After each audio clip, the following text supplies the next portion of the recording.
Bismillahirrahmanirrahim. Assalamualaikum warahmatullahi wabarakatuh. Alhamdulillahirabbil alamin. Wassalatu wassalamu ala asyrafil anbiya'i wal mursalin Sayyidina Muhammadin wa ala ali Sayyidina Muhammad, amma ba'du. Pada kesempatan ini saya akan menjelaskan tentang bagaimana cara membuat kunci dikotom. Ya, seperti yang sudah saya jelaskan di pertemuan sebelumnya di materi-materi perkuliahan, bahwa kunci dikotom itu adalah sepasang pernyataan yang berlawanan. Jadinya ada dua pernyataan yang saling berlawanan satu dengan yang lainnya. Nah, untuk kasus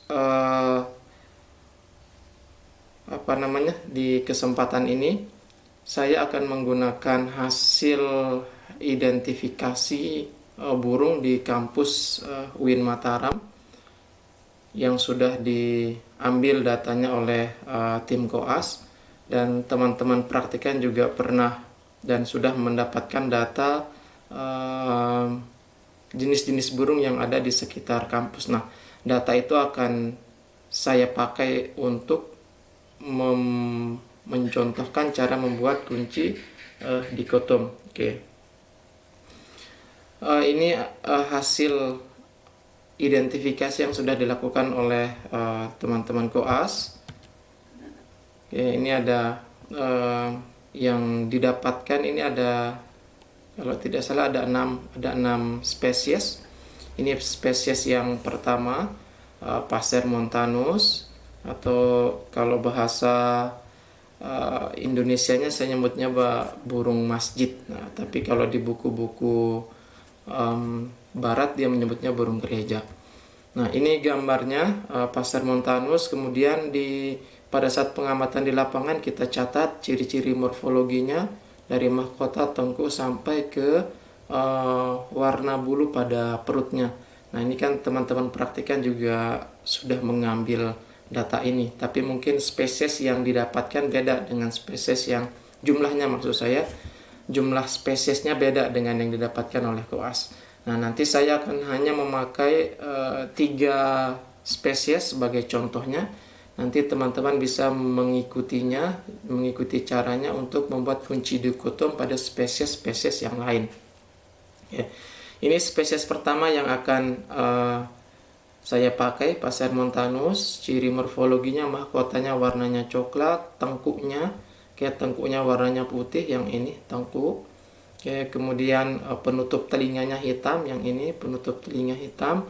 Kemudian punggungnya coklat berangan, ini untuk yang sudah tua, yang ini coklat berangan. Kemudian ini coklat berangan tapi lebih muda, lebih terang. Ini bagi yang burung yang masih muda, yang ini. Dan ekornya warnanya coklat di sini, dadanya putih. Ini dadanya. Kemudian tenggorokannya hitam, yang ini hitam. Kemudian dagunya juga hitam. Ini dagunya pas di bawah paruhnya. Kemudian paruhnya pendek dan warnanya hitam. Kemudian perutnya warnanya putih, kelihatan di sini.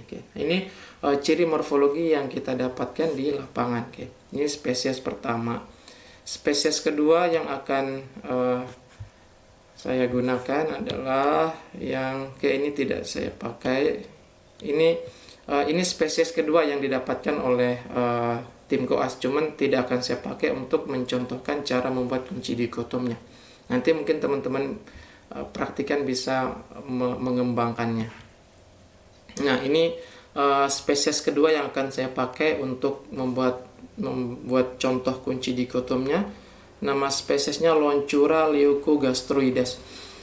Kenapa sudah muncul nama spesies? Ya, ini kita dapatkan dengan cara mencocokkannya dengan gambar di buku panduan. Jadi dengan melihat morfologinya secara sepintas dan gambarnya dari hasil pemotretan, kita cocokkan dengan buku panduan sehingga kita bisa tahu nama spesiesnya.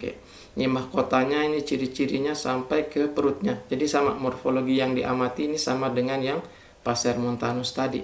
Ini hitam, coklat, dan pasti kalau dilihat dua gambar dengan Passer montanus tadi pasti ada beda warnanya.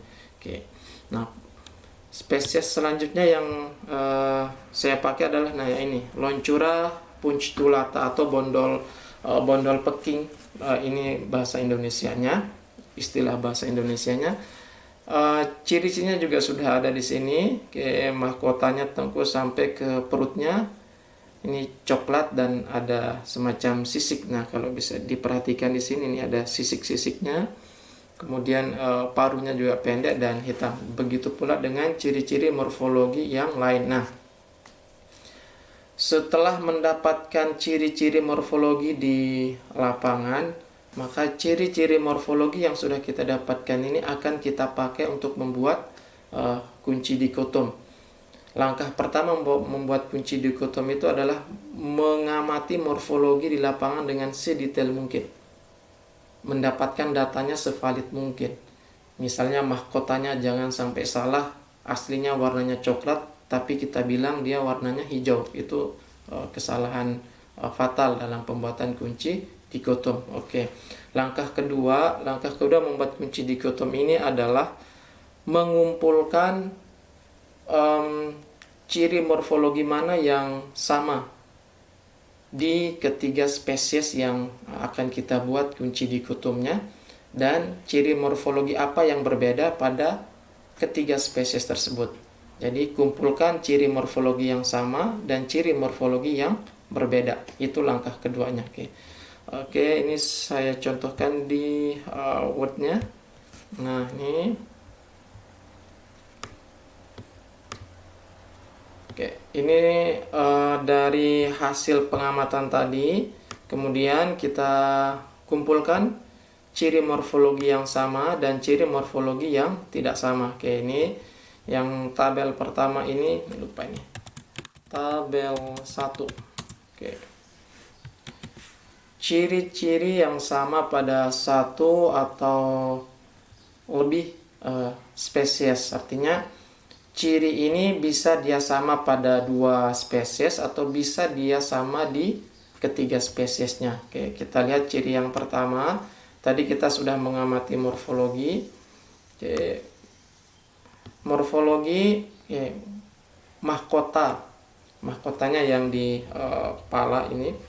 Mahkota ini ada yang warnanya coklat dan ada yang hitam. Dari mana ini? Dari data di lapangan tadi.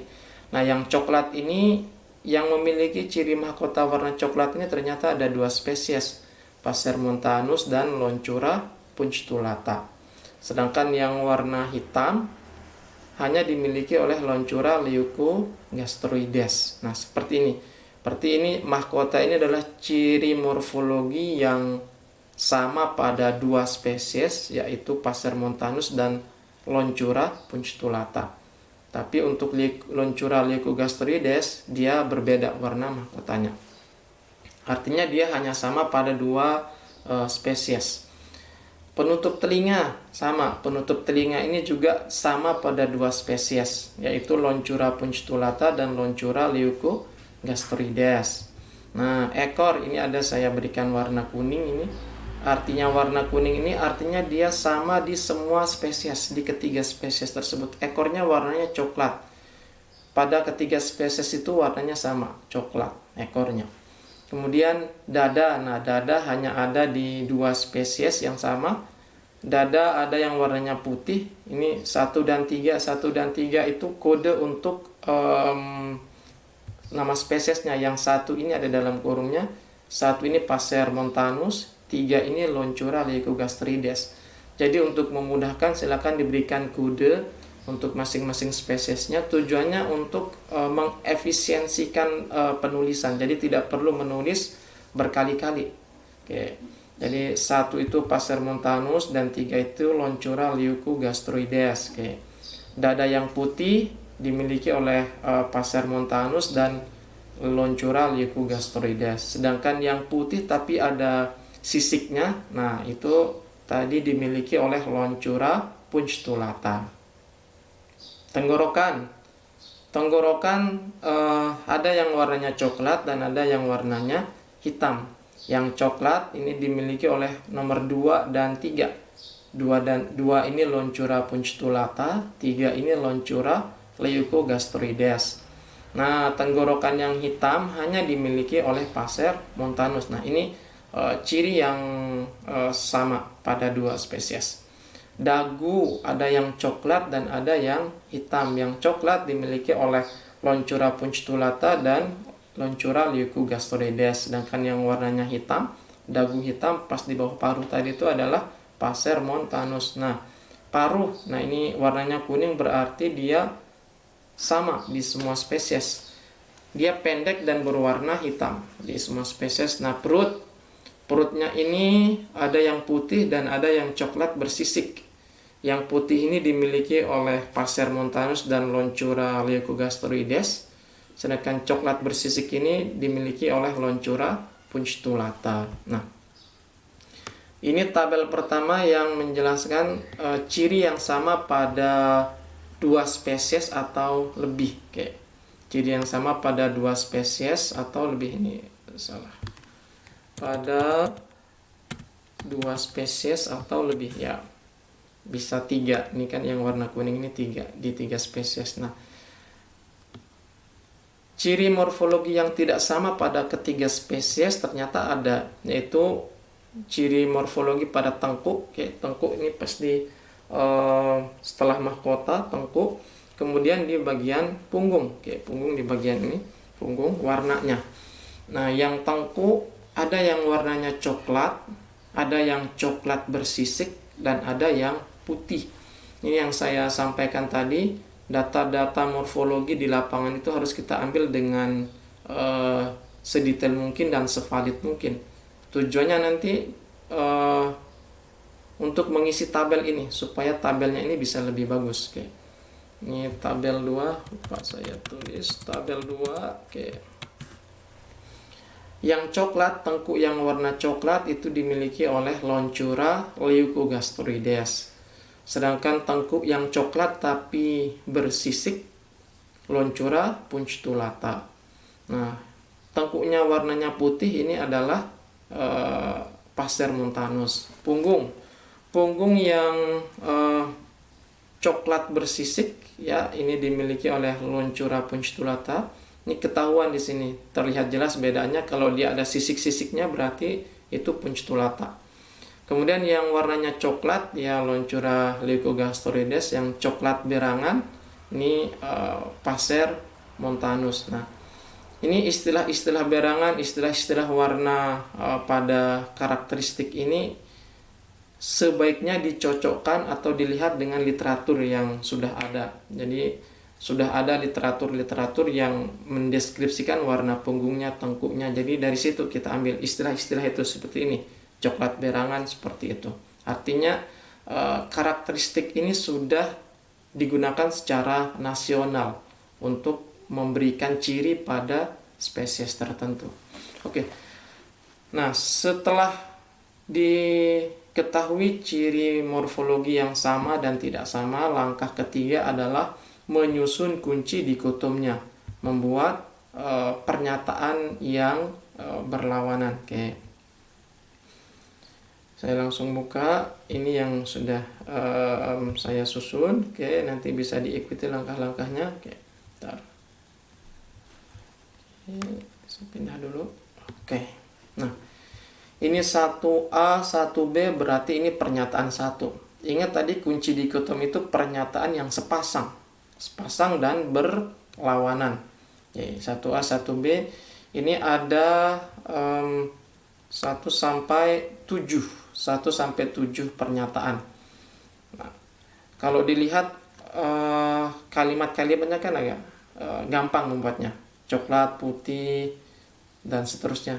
Cuman yang menjadi sulit itu menentukan 1A ini pernyataan apa yang pertama yang harus kita tulis. Kan banyak tadi ciri morfologinya.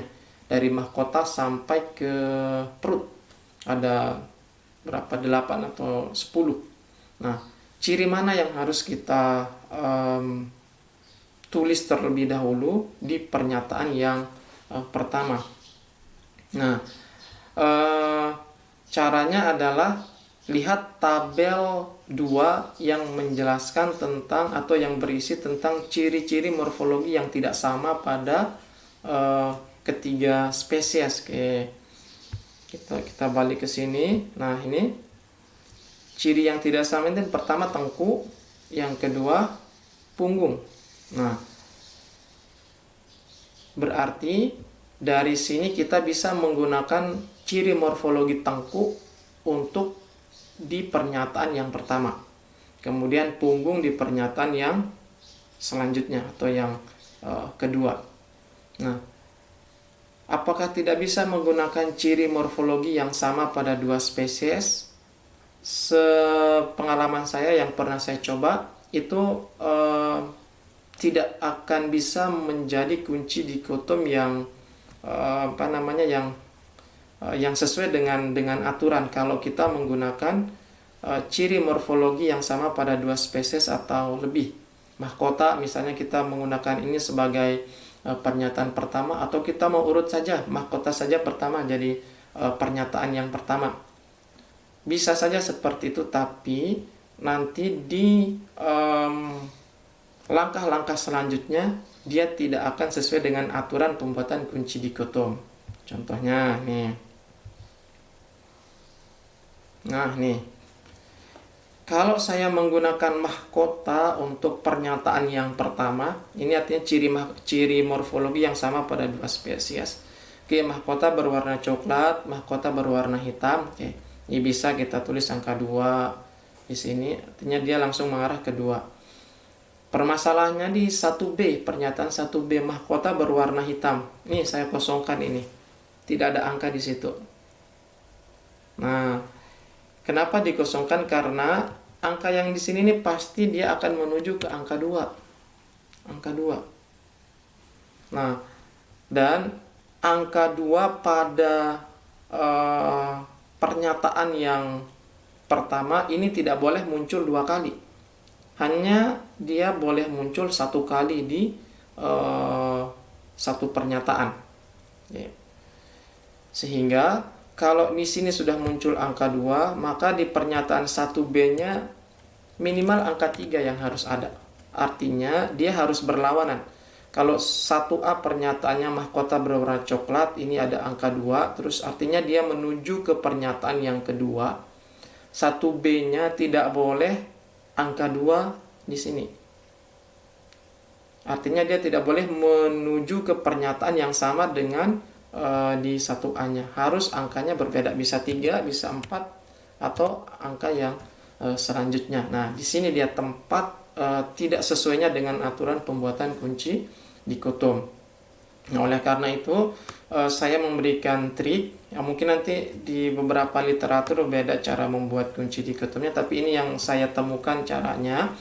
Caranya adalah menjadikan ciri yang tidak sama pada ketiga spesies itu sebagai pernyataan yang pertama, sebagai pernyataan prioritas. Nah, tadi tengkuk warnanya coklat dan tengkuk warnanya putih. Oke.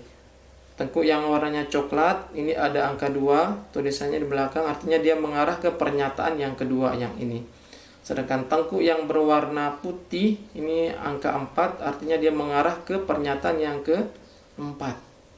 Nah, ini kan sudah beda. Nah, kalau sudah beda ini sudah sesuai dengan aturan kunci dikotom. Nah, kemudian di pernyataan yang pertama, tengkuk berwarna coklat, tengkuk berwarna putih, bagian yang ini. Nah, yang 2 kita lihat 2A terdapat sisik pada tengkuk, masih ciri morfologi pada tengkuk. Mengapa? Karena di situ ada 2 ciri yang diamati. Pertama warnanya, yang kedua keberadaan sisiknya. Nah, terdapat sisik pada tengkuk, ini ke pernyataan keempat. Tidak terdapat sisik pada tengkuk, ini ke pernyataan yang ketiga. Lihat model pernyataannya. Di sini 2A terdapat, 2B tidak terdapat. Ini yang betul-betul pernyataan yang berlawanan, bertolak belakang. Tidak boleh pernyataannya ini dia abu-abu. Misalnya tengkuknya lebih besar, tengkuknya lebih kecil. Nah, itu pernyataannya masih umum. Harus betul-betul pernyataan yang berlawanan. Oke. Di pernyataan 2A terdapat sisik pada tengkuk. Kemudian keempat nih, punggung berwarna coklat dan bersisik. Pernyataan yang 4B, punggung berwarna coklat berangan. Nah, tidak terdapat sisik pada tengkuk, ini nomor 3. 3A, punggung berwarna coklat dan polos. 3B, punggung berwarna coklat dan tidak polos. Kalau diperhatikan pernyataan 1 dan pernyataan 2 ini adalah ciri morfologi pada tengkuk. Sedangkan pernyataan 3 dan 4 ini ciri morfologi pada punggung. Nah, kalau dilihat yang di tabel ini tadi, punggung itu adalah ciri morfologi kedua yang tidak sama pada ketiga spesies. Dan ini pun ada 2 ciri ini. Ada warna dan ada keberadaan sisiknya. Jadi kita bisa membuat 2 pernyataan kalau cirinya 2, warnanya dan keberadaan sisik. Oke. Kita lanjut. Nah, kalau yang kita adu dulu 3A, punggung berwarna coklat dan polos, ini langsung ke pernyataan kelima. Sedangkan punggung yang berwarna coklat dan tidak polos ini yang keempat. Kita lihat yang kelima, sudah 5. Nah, di 5 ini sudah muncul ciri morfologi penutup telinga. Penutup telinga. Nah, penutup telinga itu tadi dia tidak masuk ke dalam tabel ciri morfologi yang tidak sama pada ketiga spesies, tapi dia ciri morfologi yang sama pada 2 spesies atau lebih. Penutup telinga, kita kembali ke gambar yang ini, ke tabelnya. Nah, nih di sini dia. Nah, ciri-ciri yang sama pada 2 atau lebih spesies di penutup telinga. Nah, mungkin teman-teman bingung, ini kan banyak ciri Pak, dari mahkota, penutup telinga, ekor, dada, tenggorokan. Mengapa mengambil ciri morfologi penutup telinga? Nah, penentuannya adalah dengan membaca literatur atau referensi sebelumnya. Cari ciri yang menjadi penanda pada satu spesies. Yang menjadi penanda pada satu spesies, artinya hanya spesies itu yang memiliki ciri morfologi seperti itu. Contohnya penutup telinga ini. Penutup telinga ini warnanya coklat dan ada yang warnanya hitam. Nah, yang warnanya hitam, penutup telinga, ini hanya dimiliki oleh Passer montanus. Hanya dia yang memiliki penutup telinga warnanya hitam. Dari mana taunya penutup telinga itu menjadi ciri khasnya? Dari literatur. Ya. Kemudian mengapa tidak mengambil mahkota? Ya, mahkota ini jarang digunakan sebagai ciri spesifik penanda spesies pada burung.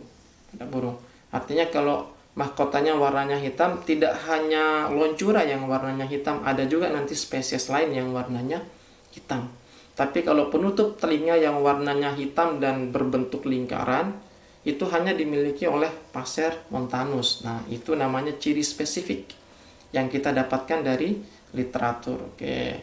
Berarti kita ambil ciri morfologi penutup telinga untuk pernyataan selanjutnya jika ciri morfologi yang tidak sama itu sudah kita pakai untuk pembuatan pernyataan sebelumnya. Oke, kita balik. Nah, kembali ke sini. Nah, penutup telinga. Oke, di 5A penutup telinga berupa lingkaran. Yang 5B penutup telinga tidak berupa lingkaran. Nah, ada 2 ciri yang diamati di penutup telinga. Pertama, bentuknya apakah dia berbentuk atau tidak. Dan kedua, warnanya. Nah, yang 5A ini penutup telinga berupa lingkaran ke pernyataan 6. Yang 5B penutup telinga tidak berupa lingkaran ke pernyataan 7. Oke, yang pernyataan 6 itu, 6A penutup telinga berwarna hitam, ini Passer montanus. Sudah ketemu nih nama spesiesnya langsung di sini. Jadi, kalau dia punya penutup telinga berupa lingkaran dan warnanya hitam, itu pasti adalah Passer montanus. Nah, bagaimana dengan yang tidak berupa lingkaran dan tidak berwarna hitam? Ke pernyataan 6B. Penutup telinga berwarna coklat. Ini ke pernyataan 7. Oke, ini salah ketik ini. Oke. Oke, simpan dulu. Nah, 7. Nah, di pernyataan 7 muncul pernyataan perut, ciri morfologi perut. Nah, mengapa ciri morfologi perut yang saya munculkan di sini sekali lagi ini adalah dasarnya dari literatur bahwa salah satu spesies yang Loncura punctulata itu ciri spesifiknya adalah perutnya berwarna coklat dan bersisik. Oke, sehingga itulah yang saya ambil untuk membuat pernyataan yang ke-7. Oke. Yang 7A, perut berwarna putih polos. Nah, kalau dia putih polos, ini dimiliki oleh Loncura leucogastrides. Kita lihat di sini. Mana yang Loncura? Nah, nih. Ini Loncura leucogastrides. Perutnya putih dan polos.